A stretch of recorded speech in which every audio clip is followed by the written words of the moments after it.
आज बात होगी खरी, और खरी खरी बात होगी मोदी सरकार की। मोदी सरकार जो पागल हो गई है, एक पागलपन की इंतहा। उनकी जो मीडिया, उनके जो वजीर ऐसे ऐसे बयानात दे रहे हैं जैसे पागल हो, पागलपन, जैसे अपना सर नोच रहे हो। पागलपन की इंतहा।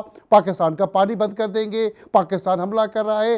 एक दहशतगर्दी की सियासत, दहशतगर्दी की हुकूमत। वो दहशतगर्दी से कम कोई बात नहीं करते। मोदी जब सऊदी गया और वापसी में उसको पता चला कि जी पाकिस्तान ने पहलगाम पे हमला कर दिया है, एक झूठ का इल्ज़ाम लगाना कंटिन्यू मोदी सरकार की जो इंतहा पसंदी की सियासत है, आज उसको हम बेनकाब करेंगे। पाकिस्तान का हर फौजी, पाकिस्तान का हर जनरल, पाकिस्तान की हुकूमत हमेशा मोदी सरकार की गंदी ज़हनियत, उसकी पागलपन को बेनकाब करती आई है। हमारे जनरल, हमारे फौजी हमेशा उनका मुंह तोड़ उनको जवाब देते आए। हमारे आज एक ऐसे मेहमान खरी बात करेंगे जो हमेशा इंडिया को ललकारते रहे, इंडिया के साथ जंग में सिर्फ अव्वल के तौर पे हिस्सा भी लेते रहे।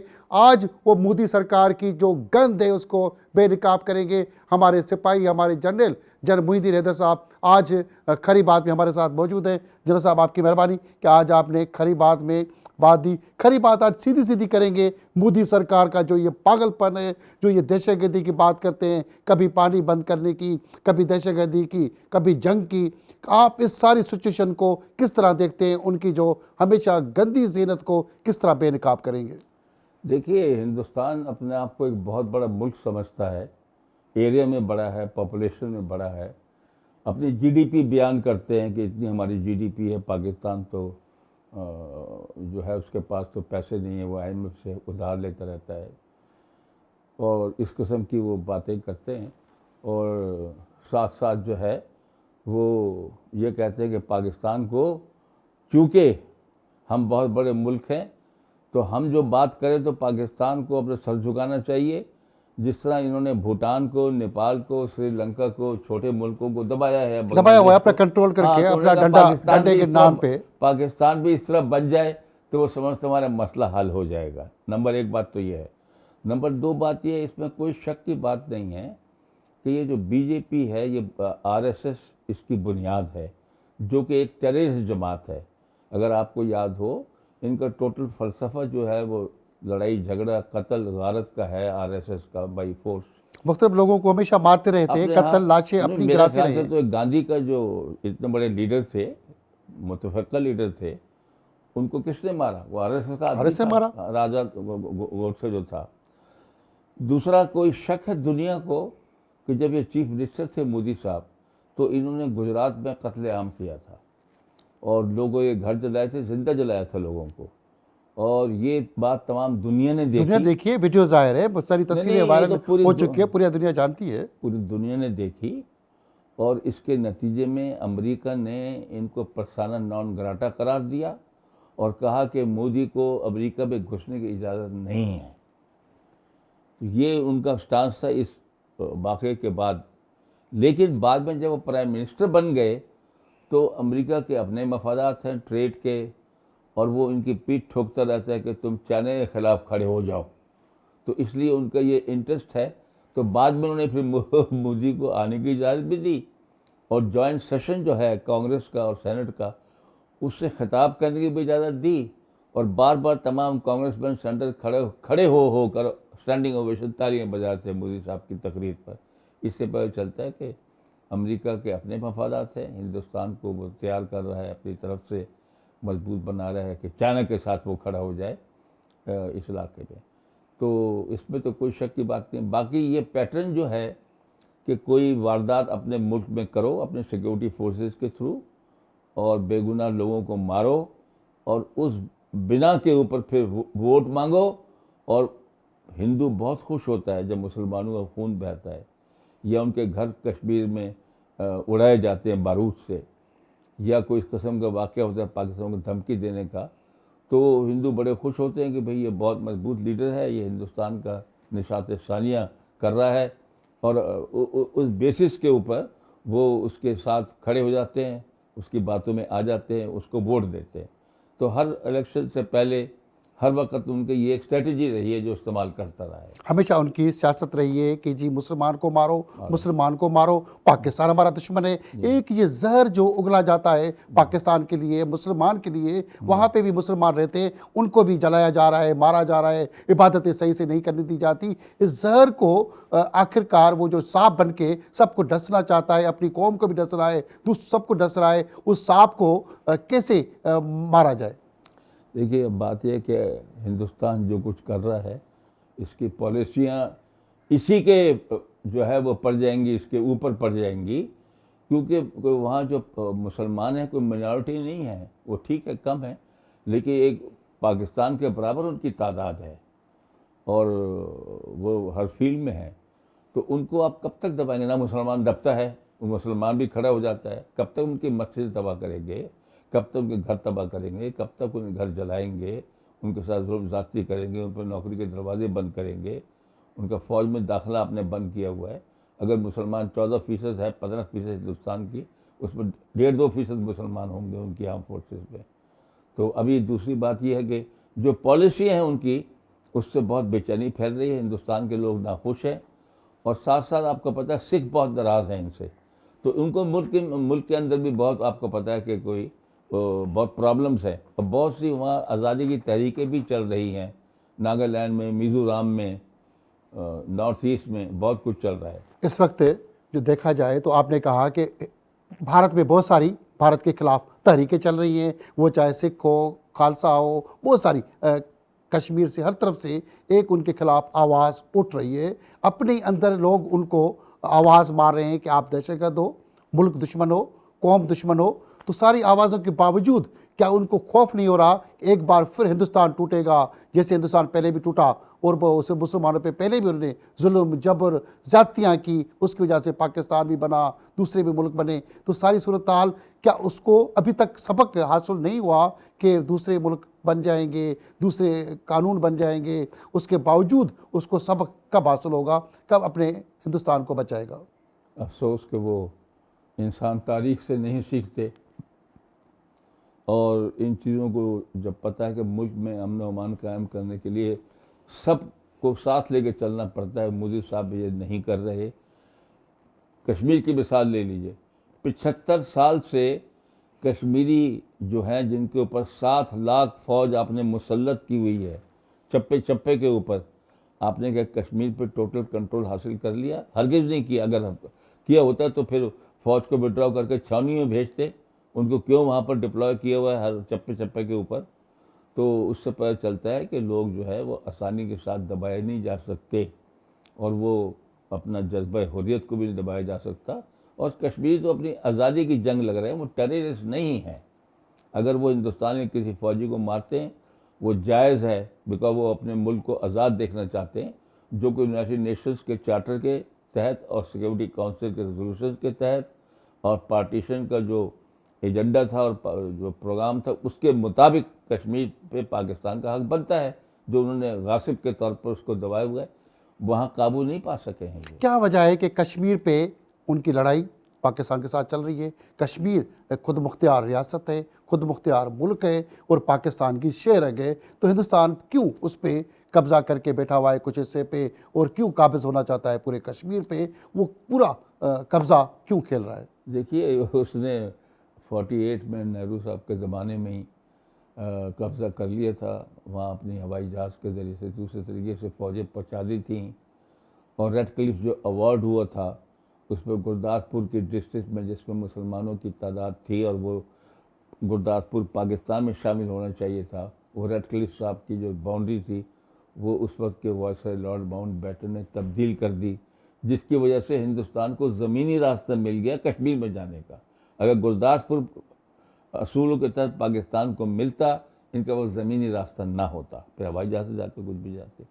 मैं ये बात कहने की कोशिश कर रहा हूँ कि 75 सालों में इतनी बड़ी फ़ौज के साथ और तमाम हरबे आजमा लिए आपने, नए नए को टाडा मारा, क्या क्या रूल बना दिए, कोई दहशतगर्द उसका घर उड़ा दिया जाएगा, उसके लोगों को डाल दिया जाएगा जेलों में, सब कुछ करके देख लिया, लेकिन क्या कश्मीर आराम से बैठ गए? बिल्कुल भी नहीं बैठे।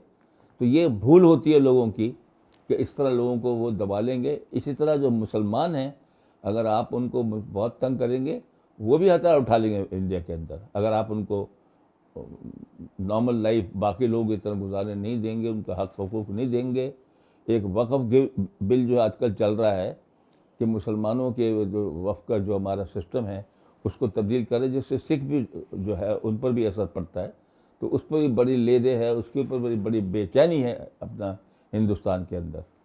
आप कह रहे हैं कि हिंदुस्तान के अंदर अपनों के साथ, वो चाहे उनके अपने किसान हो, हारी हो, मजदूर हो, सिख हो, दूसरी अकलियतें हो, सबके साथ उनका रवैया फाशिस्ट, सख्त रवैया, दहशतगर्दी वाला रवैया, किसी को इंसान नहीं समझना, ये एक हिंदू की सोच या खाली है या खाली मोदी सरकार की सोच है जो फाशिस्ट सरकार बनी हुई है? देखिए, ये मोदी साहब के आने के बाद ही सब गड़बड़ हुई है, और जितने भी ज़्यादातर हमले हुए हैं जिनको हम ये कहते हैं टेररिस्ट अटैक्स हिंदुस्तान पर, ये मोदी साहब के ज़माने में हुए हैं। दूसरी बात यह कि हिंदुस्तान से हमारे ताल्लुकात हमेशा ख़राब नहीं रहे। कांग्रेस की हुकूमत के ज़माने में ताल्लुकात काफ़ी बेहतर थे, ट्रेड भी हो रही थी और वीज़े की पॉलिसी भी नरम थी, और एक दूसरे के साथ वफूद भी आते रहते थे। और सबसे बड़ी बात यह है कि इन्हीं बीजेपी के लीडर थे वाजपेयी साहब, बहुत बड़े लीडर थे। वो पाकिस्तान आ गए, उन्हें मीनारे पाकिस्तान पर खड़े होकर कहा कि पाकिस्तान को हम तस्लीम करते हैं और ये हमारा हमसाया मुल्क है और हम इसके साथ बेहतर ताल्लुकात चाहते हैं, हम इनके साथ ट्रेड करेंगे, हम इनके साथ वीज़े को आसान बनाएंगे, लोगों का आना जाना आसान बनाएंगे, लोगों की ज़िंदगी आसान बनाएंगे। दूसरी बात यह है कि कश्मीर का जो मसला है वो पाकिस्तान जो था वो कंपोजिट डायलॉग की वजह से, और वहाँ पर जो बहुत सारी जहादी जमातें कश्मीर में उन्होंने हिंदुस्तान की फ़ौजों को नाक चने चबवाए हुए थे, तो उन्होंने कहा हम डायलॉग करते हैं, कश्मीर पर भी डिस्कस करते हैं। तो कश्मीर के ऊपर बहुत सारी सोच विचार के बाद एक मंसूबा ऐसा बनाया गया था, आप खुर्शीद कश्मीर साहब उसको टीवी पर बहुत दफ़ा शेयर भी कर चुके हैं, कि वो ऐसा था जिसके ऊपर कश्मीरी भी मुतमईन हो जाते, हिंदुस्तान भी जो है मुतमईन हो जाता और पाकिस्तान भी मुतमईन हो जाता। और प्लान ये था कि मनमोहन सिंह साहब जो है वो आकर इस्लामाबाद में परवेज़ मुशर्रफ साहब के साथ इस माहिदे को जो है दस्तखत करेंगे, लेकिन उस वक़्त फिर चीफ जस्टिस इफ्तिखार साहब की एजिटेशन शुरू हो गई, पाकिस्तान में गड़बड़ शुरू हो गई, हालात बिगड़ गए, तो मनमोहन सिंह ने अपने दौरा कैंसिल कर दिया। अदरवाइज़ हम इसके हल के नज़दीक पहुँच गए थे। आपको पता है श्रीनगर और मुजफ्फराबाद बस सर्विस शुरू हो गई थी, जो आज़ाद कश्मीर के लोगों की दस्तकारें और दूसरे सामान ट्रेड के हैं वो भी जा रहे थे हिंदुस्तान में। तो बहुत कुछ मतलब कि हमने अचीव किया है कांग्रेस के ज़माने में और बीजेपी के ज़माने में भी, और गुजराल के ज़माने में थे। गुजराल डॉक्ट्रिन और वाजपेयी डॉक्ट्रिन ये है कि नेबर के साथ ताल्लुकात अच्छे रखो, उनको उनका हक दो, जब आप देंगे तो ताल्लुकात बेहतर हो जाएंगे। लेकिन मोदी जो है वो मुख्तलिफ आदमी है और उसका ख्याल ये है कि सबको बाई फोर्स दबाया जा सकता है, और हिंदुस्तान बहुत बड़ा मुल्क बन गया है, बहुत बड़े हथियार इकट्ठे कर लिए हैं उसने, और वो हमको दबा सकता है। वो इसकी भूल है बस ये वाली। मोदी की भूल और बहुत सारी मोदी की जो गलतियां हैं, मोदी सरकार ये 1947 नहीं है, 2025 है। पाकिस्तान की ललकार आपको तबाह और बर्बाद कर देगी। हमारे साथ जनाब मोइनुद्दीन हैदर साहब मौजूद है, साहब का गवर्नर सिंध और वफाकी वज़ीर होम हमारे साथ मौजूद है। बहुत सारी खरी बातें और पाकिस्तान की ललकार आज हिंदुस्तान को लिए मौजूद होगी, मगर छोटी सी ब्रेक के बाद।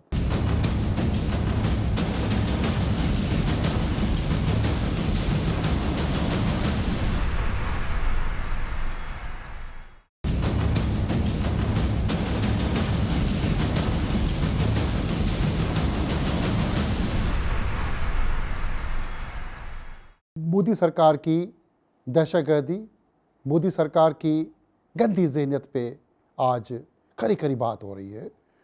मोदी सरकार जो हमेशा दहशतगर्दी अपने मुल्क में, दूसरे मुल्कों में, हमसायों के साथ तो प्यार मोहब्बत का रिश्ता होता है, मगर वो हमसायों के साथ प्यार मोहब्बत रिश्ता कायम करने के बजाय बलूचिस्तान में दहशतगर्दी राय के थ्रू बलूचिस्तान में अपने एजेंट बिठाना और सियासत करना। दूसरे मुल्क के अंदर जब आप सियासत करेंगे, गंद करेंगे, तो हम उनको जवाब क्यों नहीं देते? आप वफाकी वज़ीर भी रहे, सिंध के गवर्नर भी रहे, तो हम उनको खुलकर उस तरह जवाब क्यों नहीं दे रहे? जब आप खुलकर देते हैं और LOC पर हमारी फ़ौज भी डिप्लॉयड है कश्मीर में, उनकी फ़ौज भी 75 साल से है, फायरिंग का तबादला भी होता रहता है, हमले भी होते रहते हैं। 2 जंगें हुई हैं, उसमें हमने कुछ इलाके उनके जो पकड़ लिए थे वो अब आज भी हमारे पास हैं, छम वगैरह दूसरे इलाके।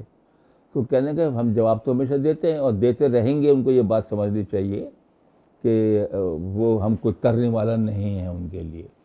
दूसरी बात ये है कि इनकी बहुत हिंदुस्तान की सबसे क्लोज दोस्ती इजराइल से है। इसराइल से, इजराइल से, इसराइल जो मुसलमान दुश्मन है, जो मुसलमान फलस्तीन पे जो पहले से कब्जा मुसलमान करके दुश्मन बैठा हुआ है है। और उसकी पॉलिसियाँ बड़ी फासिस्ट हैं।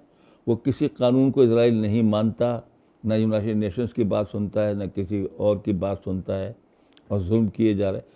इसी लाइंस पर मोदी साहब चल रहे हैं। उनको ये पॉलिसी पसंद आई, बिकॉज ये भी फासिस्ट मतलब है। मोदी को आप कह रहे हैं कि इसराइल का एजेंट है। मतलब इसराइल के एजेंट क्या मतलब, मैं ये करूँ कि उनकी पॉलिसियाँ जो है उसको पसंद करता है। और मैंने भी कुछ टीवी प्रोग्राम इंडिया के साथ पिछले दिनों में किए, 3-4 दिनों में पिछले, तो वो कहते हैं कि जी हम जिस तरह हमास का हाल किया इसराइल ने और हमास गाज़ा का के, हाल किया। हाँ, और जिस तरह गाज़ा का हाल किया है कि बिल्कुल मलियामेट कर दिया है, हम यही पाकिस्तान के साथ करेंगे। इसका मतलब उनकी पॉलिसी फॉलो कर रहे हैं ना, जो कि गलत पॉलिसी है। जो पाकिस्तान का हाल ये कर नहीं सकते, पाकिस्तान वो के तो नहीं कर चप्पे सकते, पे हरगिज़ जाके नहीं कर सकते, इनको उड़ा सकता है। बढ़ के तो मारेंगे ना, शेखें तो बगारेंगे ना शेखें मार सकते अपने। लेकिन दिमाग की जो सोच है वो मैं बयान कर रहा हूँ। उनकी सोच ये है कि वो इस तरीके से करके पाकिस्तान को नुकसान पहुँचा सकते हैं, जो कि खाम ख्याली है। और दूसरी बात यह कि इसराइल के साथ बहुत क्लोज कोलैबोरेशन है इनकी। इसराइल खुल के इनका साथ दे रहा है, बिकॉज वो इसराइल पाकिस्तान को भी अपना दुश्मन समझता है, because of our nuclear weapons. तो वो समझता है कि अच्छा मौका है कि हिंदुस्तान पाकिस्तान के साथ कोई नुकसान पहुँचाए उसे, तो इसराइल समझता है हमें इससे फ़ायदा पहुँचेगा। इसराइली आर्म फोर्सेस, इसराइली हथियार बहुत क्लोज कोऑपरेशन कर रहे हैं। इसराइली कश्मीर में भी पाए गए हैं। अभी मैं एक ख़त देख रहा था इसराइली एम्बेसडर की तरफ से, जो लिखा गया उनके एक्सटर्नल अफेयर्स मिनिस्टर को, कि हमारी टीम जो आपके साथ ट्रेनिंग में मसरूफ़ है कश्मीर में, उसमें लड़कियां भी हैं, ख़वातीन भी हैं। कहते हैं उनको एक कर्नल साहब ने उसका रेप किया है, तो उसकी इंक्वायरी होनी चाहिए। रेप किया है कर्नल ने, वहाँ का खुलेआम मंजर पे आ चुका है। तो मतलब ये कहने का है कि इससे अंदाज़ा लगाने कि इजरायली मौजूद हैं, कितनी क्लोज कोऑपरेशन चल रही है इनकी। और इजरायली कहते हैं कि हमारा जो डोम सिस्टम है, जो बहुत ज़बरदस्त इसको हवाई हमला को वो नाकाम बना सकता है, तो हम ये आपको देने को तैयार हैं, टेक्नोलॉजी शेयर करने को तैयार हैं। तो इसलिए आप अंदाज़ा लगा लीजिए। एक तो ये, दूसरी बात, वो अमेरिका से बहुत उम्मीद रखता है कि वो सपोर्ट करेगा। अमेरिका सपोर्ट करता भी है। अमेरिका की दिलचस्पी क्या है कि हिंदुस्तान की पीठ ठोको, इनको मिलिटरी और इकोनॉमिकली मजबूत बनाओ, ताकि चाइना के ख़िलाफ़ खड़े हो जाएं। इनकी बॉर्डर चाइना से मिलती है और ये चाइना से टक्कर ले सकते हैं। ये अमेरिका की खाम ख्याली है। चाइना कोई जो है उसको, ये Hindustan is no match for China. China की जो ताकत है हर लिहाज से हिंदुस्तान को मदद से खा सकता है, लेकिन बस वो इसी ख्याल में अमेरिका इसको जो है वो सपोर्ट करता है। इसीलिए साथ साथ वो कहते हैं इंडियंस के, ये ठीक है हम अपना चाइना से निपटते हैं, लेकिन हमारी पीठ पर पाकिस्तान बैठा हुआ है। तो उन्होंने कहा अच्छा हम पाकिस्तान कोशिश करते हैं न्यूट्रलाइज करने की। जो आप देख रहे हैं ना कि माली हालात ठीक नहीं है, IMF के पैसे ले रहे हैं, इकोनॉमी हो फेल हो गई। और अमेरिका चाहता है कि पाकिस्तान IMF के कर्जे के पाँव के तले दबा रहे। अभी अमेरिका के सदर का जो हालिया बयान था कि जी इनकी जंग तो हज़ारों साल से है, जब हज़ारों साल, उसको ये भी इतनी स्टडी नहीं है कि जी पाकिस्तान के साथ हज़ारों सालों की कोई जंग नहीं है, कि पाकिस्तान खुद मुख्तियार मुल्क को 75 साल से ऊपर की कहानी है। पहले सिंध और हिंद होता था, अभी तक उसको ये भी इंफॉर्मेशन नहीं है। तो आप उसकी सदर की मालूमात को किस तरह देखेंगे? बात यह है, मुसलमानों ने 700-800 साल हुकूमत की है अपना हिंदुस्तान पर। ख़ानदान ग़ुलामान था, मुग़ल थे, दूसरे थे। और पहली दफ़ा औरंगज़ेब के ज़माने में हिंदुस्तान के सब इलाके राजवाड़े ख़त्म करके मुल्क मुत्तहिद हुआ हिंदुस्तान के तौर पर। छोटी छोटी रियासतें फिर भी मौजूद थीं, लेकिन मुसलमानों ने बहुत फराख दिली का सबूत दिया, बहुत इंसाफ का सबूत दिया। आप इमेजिन कर सकते हैं कि मुसलमान जो वहाँ पर बादशाह है, उसका जो कमांडर इन चीफ है, हिंदुस्तान उन्होंने बनाया। नहीं, उनका जो कमांडर इन चीफ है, उनकी फ़ौजों का इंचार्ज है हिंदुस्तान की, वो राजा मान सिंह जयपुर का एक राजपूत था, राजपूत था। और बीरबल जो मशहूर आदमी, उनके one of the closest advisers Hindu था। और उसने अकबर ने शादी की थी एक जोधाबाई से, और उसके लिए फोर्ट में अलग से मंदिर बनाने की इजाज़त दी थी। वो मंदिर में जाके अपना जो इबादत करती थी।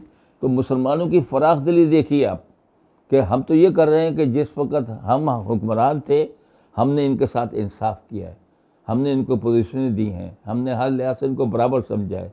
अब इनको अल्लाह ने एक दफ़ा पावर दी है तो इनकी आप लिमिटेड सोच जो है, छोटी सोच को आपके सामने आप देख लीजिए। उनकी छोटी सोच पानी बंद मुसलमानों कर को ना देंगे, फौज में आने देते हैं, ना कहीं कोई नहीं आने बड़े देते ना हाँ, सरकारी नौकरी। अभी ये उनकी छोटी सोच पानी बंद कर देंगे। इंडस का जो मुआहदा था जो हमने किया, क्या हमने कोई गलत मुआहदा किया? अब इंडस को बंद करने की बात कर रहे हैं, क्या हम नीलम नदी जो है क्या वो बंद नहीं कर देंगे? ये क्या भूल गए हिंदुस्तान? देखिए बात यह है कि जब इंडस बेसिन वाटर ट्रीटी नहीं थी, आज से 100, 200, 300, 400 साल पहले, ये एक दस्तूर रहा है कौमों का कि जो एक दरिया चलता है एक मुल्क से 4 मुल्कों से गुजरता हुआ, उनका जो सबसे आखिरी मुल्क है उसका भी पानी पे हक है, ये नहीं कि ऊपर वाले सारा पानी इस्तेमाल कर ले।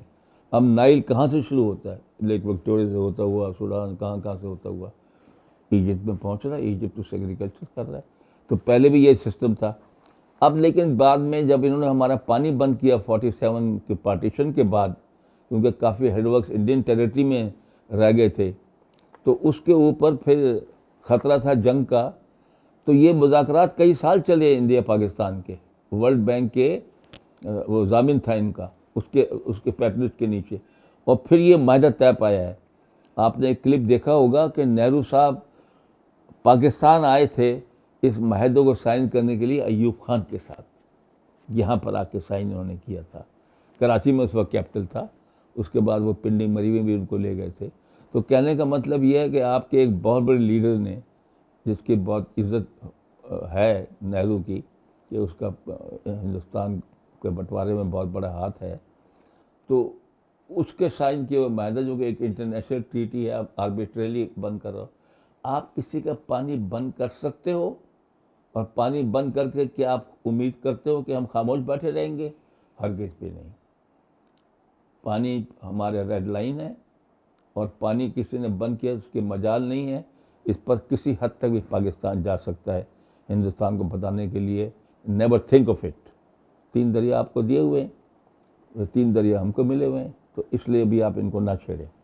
हिंदुस्तान पानी बंद करने की बात कर रहा है। मोदी सरकार जो एक चाय वाला वेटर, वो कहता है जी आप चाय नहीं बना सकते। एक वज़ीर आज़म बन के भी अभी वो चाय वाला ढाबे वाला सुधरने की बात ही नहीं कर रहा कि जी चाय के बगैर आपकी, पानी के बगैर आपकी चाय नहीं बन सकती। वो चाय वाला जो कहता है कि आपकी चाय नहीं बन सकती पानी के बगैर, पानी बंद कर देंगे, वो चाय की सोच से, चाय की सोच करके चाय वाला अब हुकूमत हिंदुस्तान की चला रहा है। उस चाय की सोच को क्या कहेंगे आप? मोदी साहब को पता होना चाहिए कि कश्मीर में जहाँ से दरिया सिंध आ रहा है उसमें नीलम जलवा आगे आके मिलते हैं, तो ये जो दरिया है पहाड़ों के दरमियान से, हिंदुस्तान के पास फ़िलहाल कैपेबिलिटी नहीं है उस पानी को रोकने की। और अगर वो कोई बहुत टेक्नोलॉजिकल करके उसमें बहुत 25 साल लगेंगे, 25 साल तक पानी कहाँ जाएगा, कहाँ रोक सकता है? बिल्कुल नहीं रोक सकता। तो ये गीदड़ भपकियाँ हैं। पाकिस्तान ने इसका अच्छा जवाब दिया। उसने कहा आपने ये पानी तो अब रोका तो हम इस पर हम जंग में किसी हद तक भी जाएंगे। लेकिन साथ ही उसने कहा हम भी शिमला एग्रीमेंट को नहीं मानते, जिसमें ये कहा गया था कि ये इंडिया पाकिस्तान बायलैटरली कश्मीर को मसले को हल करेंगे, यूनाइटेड नेशन में थर्ड पार्टी के पास नहीं जाएंगे, फिर हम भी आज़ाद हो जाएंगे इस मामले में। हमेशा भारत पाकिस्तान की मैशत, ज़राअत तबाह करना चाहता है। क्या हमें अब इस वक्त भारत की ट्रेड पे वार नहीं करना चाहिए? क्योंकि अफ़गानिस्तान के थ्रू, एशिया के, वेस्ट एशिया के थ्रू हमारी जो ट्रेड है वो वहाँ तक घूम फिर के उसका वो फ़ायदा इकानमी लेता ही लेता रहता है। क्या अभी वो वक्त नहीं आ चुका कि हम भारत की मैशत पे वार करें, अफ़गानिस्तान से, वेस्ट एशिया से अपना जो ट्रेड है वो बंद करके उसको पैगाम दें, उसका जो मैशत है उसको बर्बाद करने का वक्त नहीं आ गया है? देखिए बात यह है कि ये तमाम एग्रेशन हिंदुस्तान की तरफ से आ रही है, तमाम धमकियाँ उनकी तरफ से आ रही हैं। पाकिस्तान जो है वो रिएक्ट कर रहा है, वो रिस्पॉन्ड कर रहा है। पाकिस्तान एक ज़िम्मेदार मुल्क का होने का सबूत दे रहा है। पाकिस्तान सिचुएशन को बिगाड़ नहीं रहा, वो संभालने के चक्कर में है। उसने कहा हम आप पर हमला नहीं कर रहे, हम पहल नहीं कर रहे, आपने किया तो उसका मुंह तोड़ जवाब आपको मिलेगा, हर एक्शन का जवाब आपको मिलेगा, किसी किस्म की आप एग्रेशन करेंगे। तो ये पाकिस्तान ने क्लियर कर दिया। बाकी दूसरी बात ये है कि ये वक्ती चीज़ें होती आने जानी, मोदी साहब ने भी हमेशा वहाँ नहीं रहना, वहाँ भी जो है अक्लमंद लीडर वाइज आ सकते हैं, उनके साथ ताल्लुकात भी ठीक हो सकते हैं नेबर्स के तौर पर। और ये जो रीजनल ट्रेड है, ये अगर मुल्क आपस में करे तो वो मुल्क बहुत खुशहाल होते हैं। ये हमारी बदकिस्मती है कि हिंदुस्तान की वजह से जो है सार्क आगे नहीं बढ़ सका। अगर सार्क को जिस तरह चलने चार्टर था चलने दिया जाता तो ये खित्ता आज बहुत अमीर होता। ये खित्ता बहुत अमीर होता। जनाब मोहिउद्दीन हैदर की बहुत सारी खरी बातें और मोदी सरकार को जिस तरह आज वो ललकार रहे हैं, जैसे माजी में जंग में भी उन्होंने ललकारा, उनके हौसले जवां हैं। बहुत सारी खरी बातें करनी है मगर छोटी सी ब्रेक के बाद।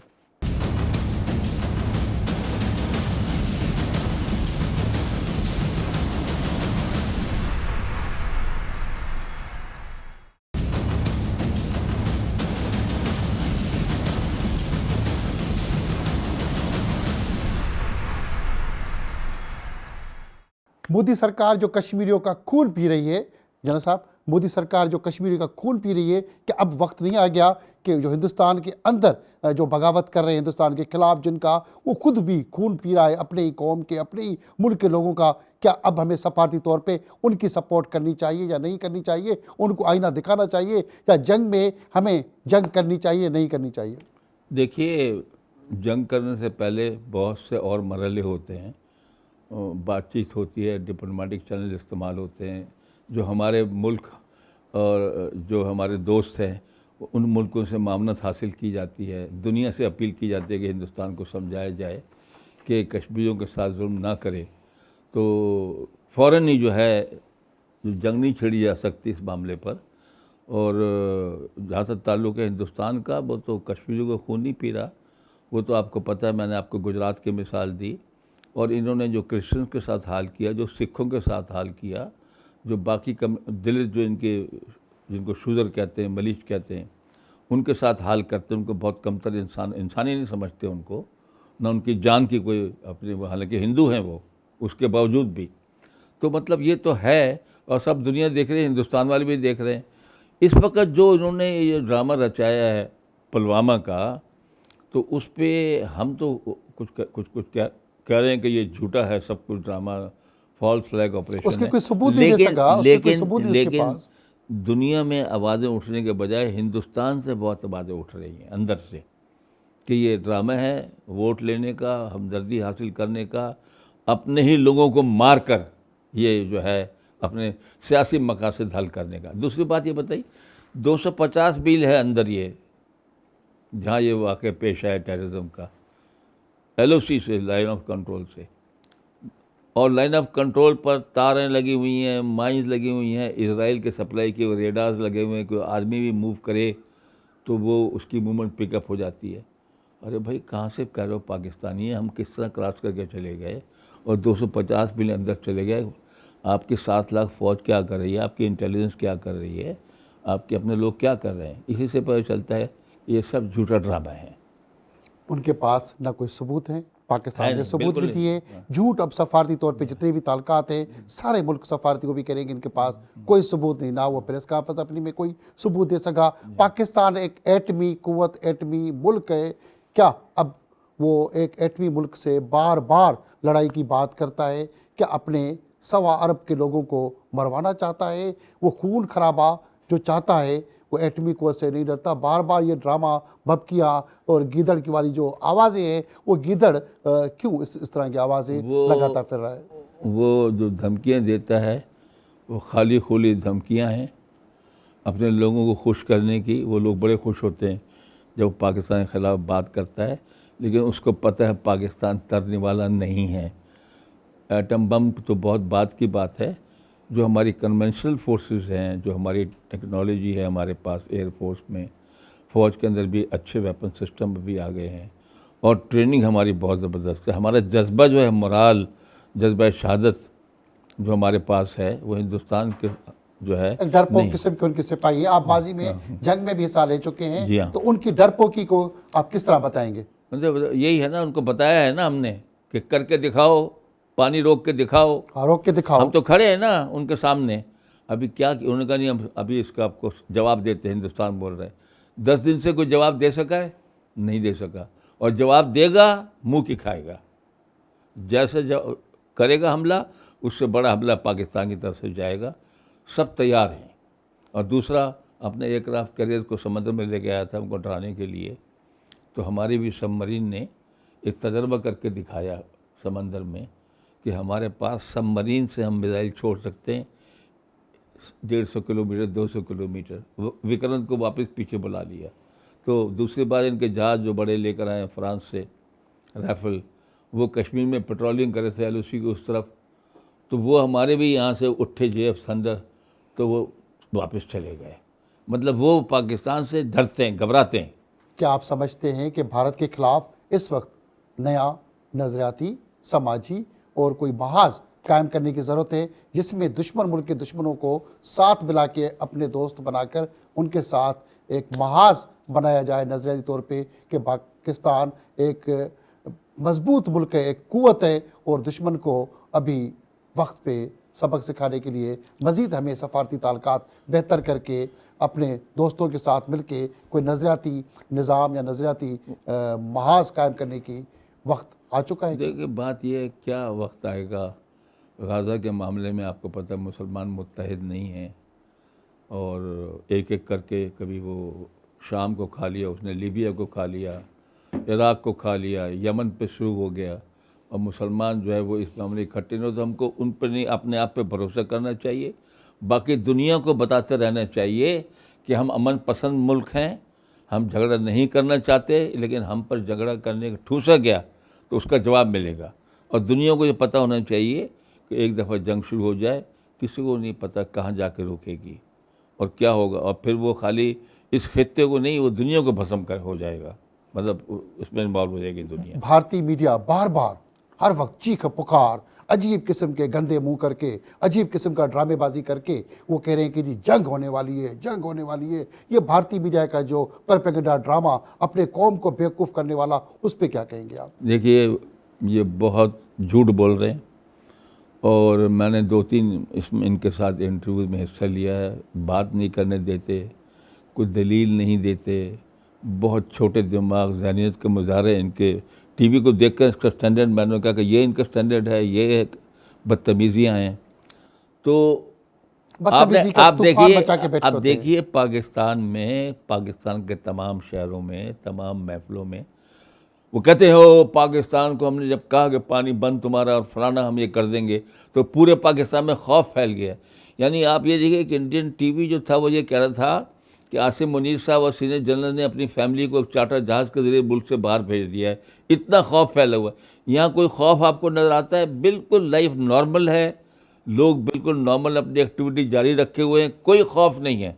उनको अपनी फ़ौज से भी उम्मीद है, और उनको ये भी उम्मीद है कि हिंदुस्तान अगर ऐसी गलती करेगा तो मुँह की खाएगा, और वो फ़ौज के साथ सब खड़े हुए हैं। पाकिस्तान की कौम पाकिस्तान की फ़ौज के साथ खड़ी खड़ी है। है, और वहाँ की आवाम उनके साथ नहीं खड़ी हुई। उनके खिलाफ आप कह रहे हैं कि आवाज़ उठा रही है कि अब ये वक्त भी आ चुका है कि हमें खुलकर कश्मीरियों की हिमायत करनी चाहिए, और कश्मीर के लिए मुकम्मल तौर पे जंग करने की बात हमें करनी चाहिए। और हमारी पाक फ़ौज इस हवाले से क्या सोच रही है? देखिए, बात ये मैंने आपसे कहा ना कि जंग कोई अच्छी चीज़ नहीं होती।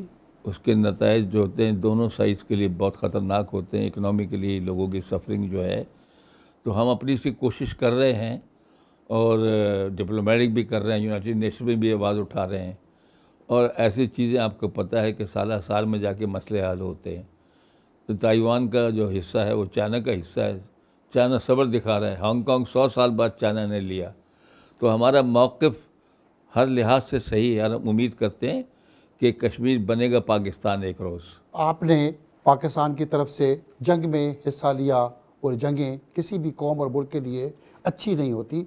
पाकिस्तान की आर्मी, हमारे आर्मी चीफ, सारे इदारे तैयार हैं ज़हनी तौर पे, अगर आँख भी उठा के देखी तो वो आँख निकाल देंगे। आप इस हवाले से क्या कहेंगे? पाकिस्तान की क्या हकमत अमली होनी चाहिए इस जंग की अगर तरफ भारत ने अगर हमें पाकिस्तान को धकेल दिया तो हमें क्या करना चाहिए और किस तरह उसको जवाब देना चाहिए, जहाँ हमें जंगों से बचना चाहिए? देखिए, बात यह है, मैंने आपसे कहा कि जंग जो अच्छी चीज़ नहीं है और जंग में दोनों साइड का बहुत नुकसान होता है, ख़ुसूसन जबकि दोनों साइड न्यूक्लियर हथियार रखती हों। और हिंदुस्तान की जो धमकियां हैं, हमने कहा आ जाओ, हम तो तैयार हैं, लेकिन ये बात सोच लो, आपने जो एक्शन किया हम उसका जवाब उससे मजबूत तरीके से देंगे आपको, जो एक्शन करोगे। और जितना लड़ाई को बढ़ाओगे, हम तैयार हैं उस काम के लिए। कुछ हमारे रेड लाइंस हैं जिसमें आप पानी बंद करने का सोचोगे तो हमारे लीडर्स ने भी कह दिया हम किसी हद तक भी जा सकते हैं। इसका मतलब जो कुछ हमारे पास हथियार हैं हम सब भी इस्तेमाल कर सकते हैं। तो ये दुनिया इस पर ज़ाहिर है कि तशवीश होती है। अब अमेरिका बीच में पड़ा है, उसने दोनों साइड से कहा है कि प्लीज़ सिचुएशन को डिफ्यूज़ करो, सिचुएशन को बेहतर बनाओ। अभी कई दिन गुजर गए हैं, जो उसका प्रॉमिस था मोदी का कि मैं भी सबक सिखाता हूँ, अभी तक तो नहीं हुआ।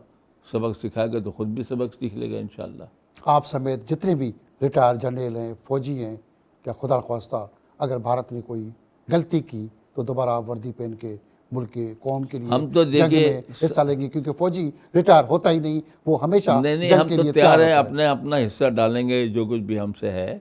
दूसरी बात है, हमसे ज़्यादा जवान जो हमारे सिविल लोग हैं 65 की जंग में भी, बाद में भी, हमेशा वो बिल्कुल मोर्चों में पहुंच जाते हैं। कोई ज़ख्मियों के लिए खून दे रहा है, कोई कहता है जी मुझसे सामान अम्यूनिशन उठवा लो, मैं खंदकें खोदता हूँ। तो पूरी कौम तो फ़ौज के साथ खड़ी है, कौम ही लड़ती है, खाली फ़ौज तो लड़ती नहीं है। अल्हम्दुलिल्लाह पाकिस्तान में ये इत्तेफाक सियासी तौर पर चाहे लोग जो है एक दूसरे के खिलाफ इस मौके पर सब इकट्ठे हैं। इस वक्त पाकिस्तान के नौजवानों में जज्बा और बहुत बलोतनी है। मौजूद है। आखिरी सवाल कि पाकिस्तान के नौजवानों, पाकिस्तान की कौम को और बाकी इदारों को क्या आप मैसेज देंगे कि किस तरह हमें मुत्तहद होकर इस कौम और इस मुल्क की तरक्की के लिए, इस मैशत को ठीक करने के लिए पाकिस्तान के अंदर लसनियत के नाम पे या किसी नाम पे नफ़रतों का खात्मा करके पाकिस्तान के लिए कैसे लड़ेंगे, पाकिस्तान के लिए कैसे मरेंगे और पाकिस्तान का किस तरह दिफा करेंगे, क्या कहेंगे आप? जी हाँ, हमारे सियासी लीडरों को चाहिए कि मुल्क में सियासत ज़रूर करें, लेकिन उसको दुश्मनी तक ना पहुँचाएँ और सबको साथ लेकर चलें, इंसाफ करें और ऐसे मौक़े पैदा करें कि लोग जो है वो मेहनत करें पाकिस्तान को इकनॉमिकली। जब तक माशी तौर पर अपने आप को मजबूत नहीं बनाएंगे, IMF के आगे हाथ फैलाते रहेंगे तो हमारी इज़्ज़त नहीं होगी, हम में मजबूती नहीं आएगी। तो पाकिस्तान का बहुत पोटेंशियल एग्रीकल्चर में, मिनरल्स में, एक्सपोर्ट में, IT में, हम इन चीज़ों पर तवज्जो देनी चाहिए सबको। मेहरबानी जनरल साहब आपकी कि आज आपने बहुत सारी खरी बातों में खरे खरे जवाब दिए। मोदी सरकार सुन लें, हम हर तरह की महाज के लिए तैयार हैं। पाकिस्तान का हर बच्चा, नौजवान, बूढ़ा, हर जंग से लेके आपको जवाब देने के लिए तैयार है। मोदी सरकार की जो इस वक्त पागलपन हरकतें हैं, एक चाय वाला चाय की सोच से बाहर नहीं निकल रहा, उस चाय वाले को पाकिस्तानी कौम चाय की तरह ख़त्म कर सकती है। एक चाय की सोच से निकल के अपने मुल्क की मैशत को ठीक करें। हिंदुस्तान में इस वक्त इंसानों की हालत गुर्बत की लकीर से भी नीचे है। अपनी गुर्बत का खात्मा कीजिए, अपने मुल्क की तरक्की की बात कीजिए। दूसरों से लड़के अपनी तरक्की रोकेंगे, दूसरों का नुकसान देंगे। जब आप अपना घर ठीक नहीं कर सकते, सिर्फ वोट की सियासत, लोगों को बहकावा, जब पूरी कौम आपकी महंगाई, गुर्बत और आपकी तबाही, बर्बादी, जुल्म जबर पे बात करती है, तो उस वक्त हमदर्दी हासिल करके अपनी तरफ सबको जोड़ लेते हैं मुल्क के नाम पे। अब वो मुल्क के नाम पे लोग आपकी सियासत, आपकी झूठ को समझ चुके हैं वहाँ के लोग, और पाकिस्तान के लोग तो आपके झूठ को, फ्रॉड को, आपकी दहशतगर्दी को, आपके गंद को, आपकी गंदी सोच को समझते हैं। अगर पाकिस्तान को ललकारोगे तो पाकिस्तान ललकारेगा दलील के साथ, इज़्ज़त के साथ। मगर जब आप इज़्ज़त की बात नहीं करेंगे, गोली की बात करेंगे, तो हम बम और बारूद की आपके साथ बात करेंगे। आने वाले प्रोग्राम खरी बात में अपने मेज़बान हमीद भुट्टो को इजाज़त दें। खुदा हाफ़िज़।